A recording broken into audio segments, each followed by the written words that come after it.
Hi guys, ನಮಸ್ಕಾರ ರೀ. ನಾನು ನಿಮ್ಮ ಪ್ರಶಾಂತ್ ನಾವಳ್ಳಿ. ದಾವಣಗೆರೆ ಒಳಗೆ ಸೆಕೆಂಡ್ ಡೇ ಮಾರ್ನಿಂಗ್ ಬ್ರೇಕ್ಫಾಸ್ಟ್ ಮಾಡೋಣ ಅಂತಂದೇಳಿ ಯೋಚನೆ ಮಾಡಿದ್ವಿ. ನಮ್ಮ ಮನವಿನ ನಾಯನಂದ ಪಚ್ಚ ಭಾಳ ದಿವಸ ಆಗೈತಿ, ರವಿ ಬೆಣ್ಣೆ ದೋಸೆ ಹೋಟೆಲ್ಗೆ ಹೋಗೋಣ, ಸೂಪರ್ ಇರ್ತೈತಿ ಅಂದ. ನಾವು ಹಳೆ ತಿಂದಿದ್ದೆಲ್ಲ ಟೇಸ್ಟ್ ಗೊತ್ತೈತಲ್ಲ ಅಣ್ಣ, ನಡಿ ಹಂಗಂದ್ರೆ ಹೋಗೋಣ ಅಂತಂದೇಳಿ ಹೋದ್ವಿ.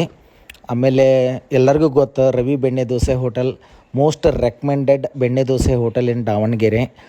ಯಾರಾದರೂ ದಾವಣಗೆರೆಗೆ ವಿಸಿಟ್ ಕೊಟ್ಟರೆ ರವಿ ಬೆಣ್ಣೆ ದೋಸೆ ಹೋಟೆಲ್ಗೆ ಭೇಟಿ ಕೊಡೋದನ್ನು ನೆನಪಾರಕ್ಕೆ ಹೋಗ್ಬೇಡ್ರಿ. ಅಷ್ಟು ಮಸ್ತ್ ಬೆಣ್ಣೆ ದೋಸೆ ಮಾಡ್ತಾರೆ.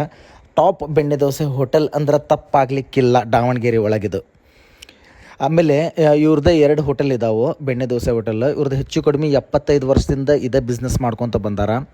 ಆಮೇಲೆ ಬೆಣ್ಣೆ ದೋಸೆ ಎಷ್ಟು ಅದು ಹೇಳೋಕ್ಕೆ ಬಾಯಲ್ಲಿ ಹೇಳಿದ್ರೆ ಗೊತ್ತಾಗಂಗಿಲ್ಲ.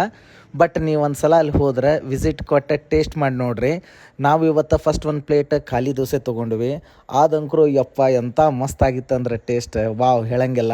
ಆಮೇಲೆ ಒಂದು ಪ್ಲೇಟ್ ಬೆಣ್ಣೆ ದೋಸೆ ತೊಗೊಂಡ್ವಿ. ಬೆಣ್ಣೆ ದೋಸೆ ಅಂಕರು ಕೈ ಅದನ್ನು ಮುಟ್ಟಿದ್ರೂ ಒಂದು ನಮೂನಿ, ಅದು ಸ್ಮೆಲ್ ಅದು ಫೀಲ್ ಮಾಡ್ಕೊಂಡ್ರೆ ಒಂದು ನಮೂನಿ. ಒಂದು ಬೈಟ್ ಬಾಯಿ ಒಳಗೆ ಹೋತ್ರಿ ಇವ್ರೆ, ಏನು ಅನ್ಬೇಕು ಹೇಳ್ರಿ, ಜಸ್ಟ್ ವಾವ್ ಅನ್ಬೇಕಷ್ಟೆ, ಬೇರೆ ಏನೂ ಇಲ್ಲ.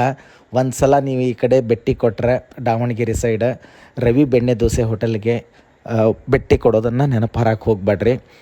ಆಮೇಲೆ ಒಂದು ಪ್ಲೇಟ್ ನಮ್ಮ ನವೀನಣ್ಣ ಒಂದು ಪ್ಲೇಟ್ ಖಾಲಿ ದೋಸೆ ತೊಗೊಂಡ, ಅದನ್ನು ತಿಂದ ಮೇಲೆ ಮತ್ತೆ ಅವನು ಹೇಳಿದ, ಅಣ್ಣ ಏನು ಮಾಡೋಣ ಅಂದ್ರೆ ಇನ್ನೂ ಹೊಟ್ಟೆ ತುಂಬಿಲ್ಲ, ಇನ್ನೂ ಒಂದು ತೊಗೊಳೋಣ ಕಟ್ಟು ಹೊಡೆನಂತ ಅಂದ.